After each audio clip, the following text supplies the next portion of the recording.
10 ವರ್ಷದ ಅವಧಿಯಲ್ಲಿ ಇಷ್ಟೆಲ್ಲ ಕೆಲಸ ಮಾಡಿದ್ದೀರಾ. ನೀವೇ ಒಂದು ರಿಪೋರ್ಟ್ ಕಾರ್ಡನ್ನು ಹೇಳಿದ್ರೆ ಟಿಕೆಟ್ ಸಿಗೋದಕ್ಕೆ ಪ್ರಯಾಸ ಅನಿಸ್ತಾ ಇದೆಯಾ ನಿಮಗೆ ಅಂತ? ನನ್ನನ್ನು ನೋಡಿದರೆ ನಿಮಗೆ ಅನಿಸ್ತಾ ಇದೆಯಾ?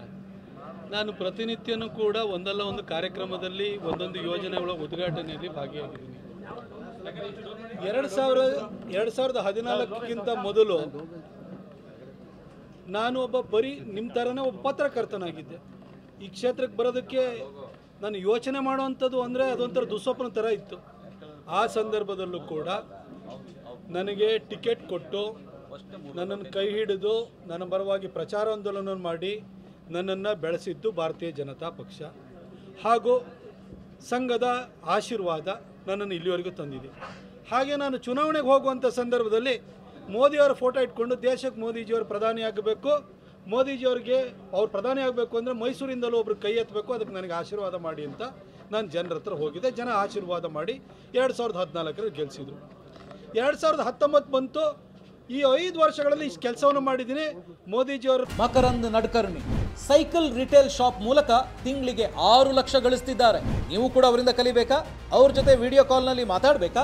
ಈಗಲೇ ಫ್ರೀಡಮ್ ಆ್ಯಪ್ ಡೌನ್ಲೋಡ್ ಮಾಡಿ. ನನ್ನ ಹೆಸರಿನಲ್ಲೇ ಇಷ್ಟು ಕೆಲಸ ತಂದಿದ್ದೀನಿ ಅಂತ ಅವಾಗಲೂ ಒಂದು ರಿಪೋರ್ಟ್ ಕಾರ್ಡ್ ರಿಲೀಸ್ ಮಾಡಿದೆ. ಮತ್ತೆ ಮೋದಿಜಿಯವ್ರ ಫೋಟೋ ಇಟ್ಕೊಂಡೆ ಚುನಾವಣೆಗೆ ಹೋದೆ. ಆವಾಗ 1,40,000 ಹೆಚ್ಚು ಕಡಿಮೆ ಓಟಲ್ಲಿ ನನ್ನನ್ನು ಗೆಲ್ಲಿಸಿದರು. ಈಗ 2024 ಬಂದಿದೆ. ಇವತ್ತು ಮೈಸೂರಿಗೆ 2014 ನಂತರ ಮೋದಿಜಿಯವರು ಕೊಟ್ಟಿರುವಂಥ 12ನೇ ಟ್ರೈನನ್ನು ಉದ್ಘಾಟನೆ ಮಾಡಿದ್ದೀನಿ. ನಾಳೆ 13ನೇ ಟ್ರೈನು ಬರುತ್ತೆ. 10 ವರ್ಷದ ಅವಧಿಯಲ್ಲಿ ಇಷ್ಟೆಲ್ಲ ಕೆಲಸ ಮಾಡಿದ್ದೀರಾ. ನೀವೇ ಒಂದು ರಿಪೋರ್ಟ್ ಕಾರ್ಡನ್ನು ಹೇಳಿದ್ರೆ ಟಿಕೆಟ್ ಸಿಗೋದಕ್ಕೆ ಪ್ರಯಾಸ ಅನಿಸ್ತಾ ಇದೆಯಾ ನಿಮಗೆ ಅಂತ? ನನ್ನನ್ನು ನೋಡಿದರೆ ನಿಮಗೆ ಅನಿಸ್ತಾ ಇದೆಯಾ? ನಾನು ಪ್ರತಿನಿತ್ಯನೂ ಕೂಡ ಒಂದಲ್ಲ ಒಂದು ಕಾರ್ಯಕ್ರಮದಲ್ಲಿ ಒಂದೊಂದು ಯೋಜನೆಗಳ ಉದ್ಘಾಟನೆಯಲ್ಲಿ ಭಾಗಿಯಾಗಿದ್ದೀನಿ. 2014ಕ್ಕಿಂತ ಮೊದಲು ನಾನು ಬರೀ ನಿಮ್ಮ ಥರನೇ ಒಬ್ಬ ಪತ್ರಕರ್ತನಾಗಿದ್ದೆ. ಈ ಕ್ಷೇತ್ರಕ್ಕೆ ಬರೋದಕ್ಕೆ ನಾನು ಯೋಚನೆ ಮಾಡುವಂಥದ್ದು ಅಂದರೆ ಅದೊಂಥರ ದುಸ್ವಪ್ನ ಥರ ಇತ್ತು.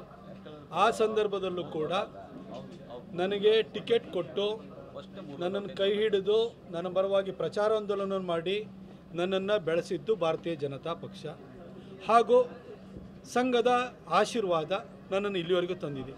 ಹಾಗೆ ನಾನು ಚುನಾವಣೆಗೆ ಹೋಗುವಂಥ ಸಂದರ್ಭದಲ್ಲಿ ಮೋದಿಯವರ ಫೋಟೋ ಇಟ್ಕೊಂಡು ದೇಶಕ್ಕೆ ಮೋದಿಜಿಯವರು ಪ್ರಧಾನಿ ಆಗಬೇಕು, ಮೋದಿಜಿಯವ್ರಿಗೆ ಅವ್ರು ಪ್ರಧಾನಿ ಆಗಬೇಕು ಅಂದರೆ ಮೈಸೂರಿಂದಲೂ ಒಬ್ರು ಕೈ ಎತ್ತಬೇಕು, ಅದಕ್ಕೆ ನನಗೆ ಆಶೀರ್ವಾದ ಮಾಡಿ ಅಂತ ನಾನು ಜನರ ಹತ್ರ ಹೋಗಿದ್ದೆ. ಜನ ಆಶೀರ್ವಾದ ಮಾಡಿ 2014ರಲ್ಲಿ ಗೆಲ್ಲಿಸಿದ್ರು. 2019 ಬಂತು. ಈ 5 ವರ್ಷಗಳಲ್ಲಿ ಇಷ್ಟು ಕೆಲಸವನ್ನು ಮಾಡಿದ್ದೀನಿ. ಮೋದಿಜಿಯವ್ರನ್ನ ಹೆಸರಿನಲ್ಲೇ ಇಷ್ಟು ಕೆಲಸ ತಂದಿದ್ದೀನಿ ಅಂತ ಅವಾಗಲೂ ಒಂದು ರಿಪೋರ್ಟ್ ಕಾರ್ಡ್ ರಿಲೀಸ್ ಮಾಡಿದೆ. ಮತ್ತೆ ಮೋದಿಜಿಯವ್ರ ಫೋಟೋ ಇಟ್ಕೊಂಡೆ ಚುನಾವಣೆಗೆ ಹೋದೆ. ಆವಾಗ 1,40,000 ಹೆಚ್ಚು ಕಡಿಮೆ ಓಟಲ್ಲಿ ನನ್ನನ್ನು ಗೆಲ್ಲಿಸಿದರು. ಈಗ 2024 ಬಂದಿದೆ. ಇವತ್ತು ಮೈಸೂರಿಗೆ 2014 ನಂತರ ಮೋದಿಜಿಯವರು ಕೊಟ್ಟಿರುವಂಥ 12ನೇ ಟ್ರೈನನ್ನು ಉದ್ಘಾಟನೆ ಮಾಡಿದ್ದೀನಿ. ನಾಳೆ 13ನೇ ಟ್ರೈನು ಬರುತ್ತೆ.